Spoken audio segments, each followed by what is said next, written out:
मोहित और छवि एक ही ऑफिस में काम करते थे। वो दोनों एक दूसरे को बहुत पसंद करते थे, लेकिन कभी भी अपने दिल की बात एक दूसरे से बोल नहीं पाते थे। एक दिन मोहित छवि से कहने लगा, देखो तुम्हारे लिए नेकलेस लाया हूँ। तभी छवि ने वो नेकलेस पकड़ा। अरे हाँ, ये तो बहुत खूबसूरत है, तो मेरे लिए लाए हो? Thank you. तभी मोहित अपने दिल की बात करने के लिए छवि को बोल रहा था। छवि, मैं तुमसे कुछ कहना चाहता हूँ। छवि बोली, हाँ बोलो, क्या कहना चाहते हो? तभी मोहित ने कहा, मैं तुमसे तुमसे मैं तुमको बहुत पसंद करता हूँ और मैं तुमसे। तभी उसके मोबाइल की रिंग बजने लगी। उसने देखा कि वो फ़ोन उसके घर से था।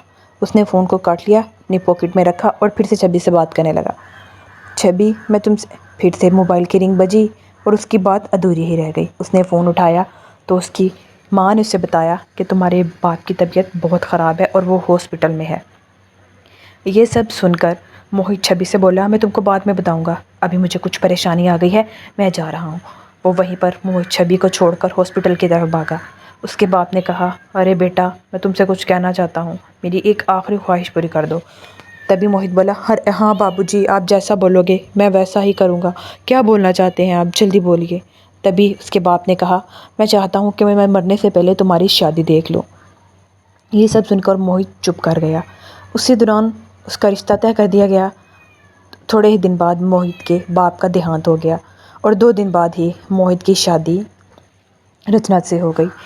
मोहित काफ़ी दिनों से ऑफिस नहीं जा रहा था और किसी को उसने अपनी शादी के बारे में भी बताया नहीं था, इसलिए तमाम लोग परेशान होने लगे। छवि ने मोहित को फ़ोन किया। फ़ोन ना उठाने पर छवि मोहित के घर चले जाती है। वहाँ पर जाकर उसके घर की बेल बजाती है तो वहाँ से एक सुंदर सुशील लड़की निकलती है और उससे पूछती है, जी कौन? तभी छवि बताती है कि मैं मोहित की ऑफ़िस में काम करती हूँ और मोहित से मिलने आई हूँ, मगर आप कौन? तभी उस रचना कहती है कि मैं मोहित की पत्नी हूँ। ये सुनकर छवि के पाँव के तले से ज़मीन निकल जाती है। उसे बहुत गुस्सा आता है और वो वहाँ से मोहित से मिले बगैर ही वापस चली आती है।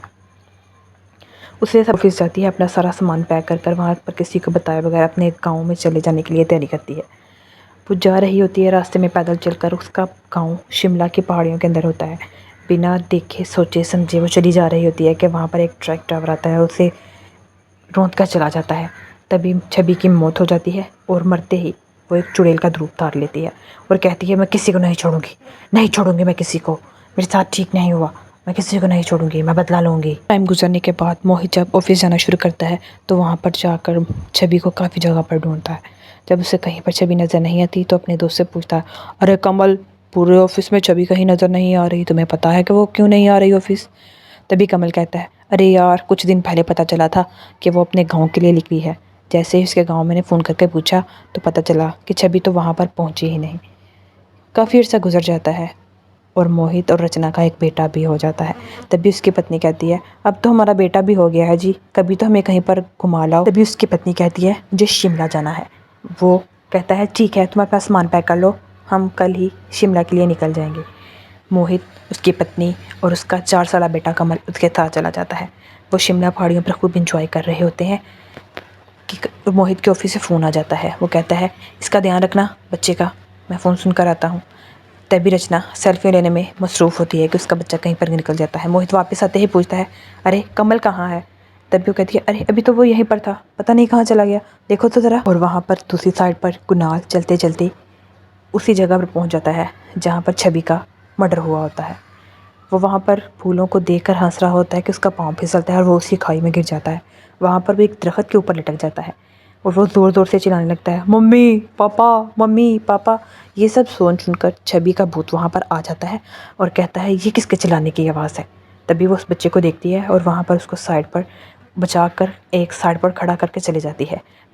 चले जाओ यहाँ से, अब मैं तुम्हें बार बार बचाने नहीं आऊँगी, मेरा काम लोगों को बचाना नहीं, लोगों को खाना है। तभी बच्चा कहता है, अच्छी चुड़ैल, अच्छी चुड़ैल। तभी चुड़ैल कहती है, अच्छी नहीं हूँ मैं, बहुत बुरी हूँ, चलो जाओ, चले जाओ यहाँ से, ना तुम्हारे साथ अच्छा नहीं होगा। ये कह को मामा मामा कहने लगता है। ये देखकर चुड़ैल कहती है, नहीं हूँ मैं तुम्हारी मामा, चले जाओ यहाँ से, चले जाओ। और पल्लू छुड़ाकर वहाँ से चले जाती है। तभी कुणाल एक साइड पर बैठ कर रोता रहता है। चुड़ैल भी बच्चे के बारे में ही सोच रही होती है, पता नहीं कैसे माँ बाप है, बच्चे को छोड़ दिया है, चलो खैर मुझे क्या, मर रहा होगा कहीं। फिर उसके बारे में सोचती है, अरे नहीं, ऐसा नहीं हो सकता, कहीं पता नहीं उसको भूख लगी होगी, उसने कुछ किया भी होगा या नहीं। तभी वो चुड़ैल उसको ढूंढती वहाँ पर आ जाती है। वो हर तरफ उसको देखती है और कुणाल उसको एक कोने पर बैठा मिलता है। वो एक पत्थर के पीछे बैठा हुआ होता है। चुड़ैल जाके उसको उठा लेती है और गले से लगा लेती है। तभी वहाँ पर मोहित उसकी बीवी उसको ढूंढते हुए वहाँ पर पहुँच जाते हैं। वो उसको चुड़ैल के हाथों में देखकर बहुत घबरा जाते हैं। ये सब सुनने के बाद वो कहते हैं कि ये चुड़ैल हमारे बच्चे को भी नुकसान ना पहुँचा दे। तभी कुणाल कहता है अच्छी चुड़ैल, अच्छी चुड़ैल, अच्छी चुड़ैल। तभी मोहित की नज़र उसके गले में डाले हुए लॉकेट पर पड़ती है जो कि चुड़ैल ने डाला हुआ होता है। वो कहता है कौन हो तुम और ये लॉकेट तुम्हारे पास कहाँ से आया? छवि हो ना तुम? ये सब देखकर छवि रोने लगती है और कहती है हाँ मैं छवि हूँ, तुमने मुझे धोखा दिया, सब मुझसे मैं सहन नहीं हो पाया और मैं अपने गांव में वापस जा रही थी कि रास्ते में मेरा एक्सीडेंट हो गया और मैं चुड़ैल बन गई। तभी मोहित कहता है अरे मैं भी तो तुमसे कितना प्यार करता था, मैं उस दिन ऑफिस में तुमसे यही बात कहने के लिए तो आया था, लेकिन मेरे पापा की आखिरी इच्छा ये थी कि मैं इससे शादी कर लूँ। मैं भी तो तुमसे बहुत मोहब्बत करता था। दोनों को अपने दिल की बात बताकर बहुत सुकून होता है और तभी छवि की आत्मा को शांति मिल जाती है और वो वहाँ से गायब हो जाती है।